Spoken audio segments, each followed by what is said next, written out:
क्या कोई इंसान इतना गिर सकता है कि तंत्र मंत्र की लालसा में मासूमों की बलि दे डाले। सावन का पहला सोमवार, गांव में पसरा डर और तांत्रिक असर का खूनी खेल। मेरठ के नवाबगढ़ी गांव की कहानी आपको अंदर तक झंझोर देगी। मेरठ के शारदना थाना इलाके के नवाबगढ़ी गांव में एक ऐसी घटना हुई है जिसने पूरे इलाके को सन्न कर दिया। गांव का ही रहने वाला तांत्रिक असद, जिसने तंत्र सिद्धि के लिए दो मासूम बच्चों रेहान और उवैस की बेरहमी से हत्या कर दी। असद की सनक इतनी बढ़ चुकी थी कि वह अगली बलि देने की तैयारी कर रहा था। वह सावन के पहले सोमवार को तीसरे बच्चे की हत्या करने वाला था, लेकिन इससे पहले ही पुलिस ने उसे पकड़ लिया। आदाब, नमस्कार, सत श्री अकाल दोस्तों, खबर स्टोरी के इस एपिसोड में आपका स्वागत है। 3 महीने पहले रेहान नाम का एक 11 वर्ष बच्चा बृहस्पतिवार शाम को लापता हो गया था। तांत्रिक असद ने तंत्र क्रिया के लिए उसकी हत्या की और सबको एक खेत में दबा दिया। पुलिस ने इस मामले को गंभीरता से नहीं लिया और इसे महज गुमशुदगी का मामला बनाकर दरकिनार कर दिया।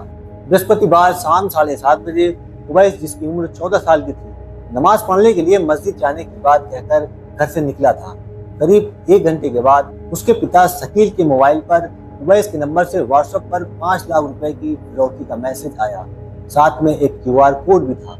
परिजन डर के मारे 1 लाख रुपए लेकर मेरठ स्थित एक फैक्ट्री तक पहुंचे, लेकिन पुलिस ने कोई सहयोग या निगरानी नहीं की। उसी रात असद ने उवैस को घर से बुलाकर रस्सी से गला दबाकर उसकी हत्या कर दी। सबको एक खाली पड़े जर्जर मकान में फेंक दिया। असद ने यह हत्या सावन माह के पहले सोमवार को तांत्रिक सिद्धि के लिए की, क्योंकि यह दिन तांत्रिक क्रियाओं के लिए प्रभावशाली माना जाता है। उवैस की हत्या के बाद पुलिस जांच में जुटी है। जांच के दौरान असद ने न केवल उवैस की हत्या बल्कि 3 महीने पहले रेहान की भी हत्या की बात स्वीकार की है। पुलिस ने उसकी निशानदेही पर रेहान के शव के अवशेष और खून से सनी नीली पैंट बरामद की। देर रात पुलिस सारे सबूत इकट्ठा करने के लिए असद को नगला आर्डर गांव के जंगल में लेकर गई। वहां असद ने पहले से छुपाए तमंचे से पुलिस पर फायरिंग कर दी। जवाबी कार्रवाई में पुलिस की गोली से असद के दोनों पैर घायल हो गए। उसे पहले CHC और फिर मेडिकल कॉलेज में भर्ती कराया गया। पुलिस ने असद के पिता इकरामुद्दीन और भाइयों आसिफ, आरिफ, जुबैर और रेहान को भी हत्या की साजिश में शामिल होने के आरोप में गिरफ्तार किया है। इसके देहात राकेश कुमार मिश्रा ने बताया कि ये सभी असद की मदद कर रहे थे। सभी को कोर्ट में पेश कर जेल भेज दिया गया है। ग्रामीणों ने बताया कि असद अगली बलि के लिए एक और बच्चे की गतिविधियों और दिनचर्या की जानकारी जुटा रहा था, जो अपने माता पिता की इकलौती संतान था। उसने अगले बृहस्पतिवार को एक बच्चे की बलि देने की योजना बनाई थी।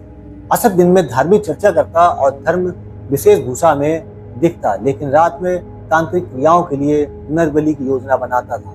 पुलिस ने असद की डायरी, मोबाइल फोन, कुछ फोटोग्राफ, एक तमंचा, एक खोखा और हत्या में प्रयुक्त 2 रस्सियां बरामद की। इसके जरिए पुलिस असद के संभावित तांत्रिक नेटवर्क की कड़ियां जोड़ने की कोशिश कर रही है। संदेह है कि असद या तो मानसिक रूप से कृत्य था या किसी संगठित तांत्रिक गिरोह से जुड़ा हुआ था। पुलिस की लापरवाही पर सवाल। ग्रामीणों और परिजनों ने पुलिस की लापरवाही पर सवाल उठाए।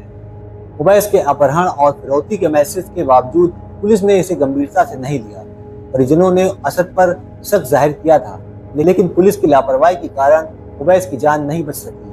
रेहान के मामले में भी पुलिस ने ऐसे ही लापरवाही दिखाई थी। इस वारदात के बाद नवाबगढ़ी गांव में भय और मातम का माहौल है, खासकर उन परिवारों में जिनकी इकलौती संतान है। बच्चे के अकेले बाहर भेजने से डर रहे हैं। ग्रामीणों ने मांग की है कि इस मामले की गहन और निष्पक्ष जांच के लिए CBI या किसी विशेष एजेंसी को जिम्मेदारी दी जाए, ताकि असद का नेटवर्क उजागर हो सके। भविष्य में ऐसी घटनाएं रोकी जा सके। यह मामला न केवल तांत्रिक अंधविश्वास और अपराध की क्रूरता को दर्शाता है, बल्कि पुलिस की लापरवाही और जांच में देरी पर भी गंभीर सवाल उठाता है। असद की गिरफ्तारी ने एक और संभावित हत्या को रोक दिया, लेकिन ग्रामीण में भय और अविश्वास का माहौल बना हुआ है। दोस्तों, इस पूरे घटनाक्रम को सुनाने का उद्देश्य किसी को परेशान करना या किसी का दिल दुखाना नहीं, बल्कि आपको जागरूक करना और आपको होशियार रखना है। मिलते हैं खबर स्टोरी के किसी नए एपिसोड में। जब तक अपना ख्याल रखें।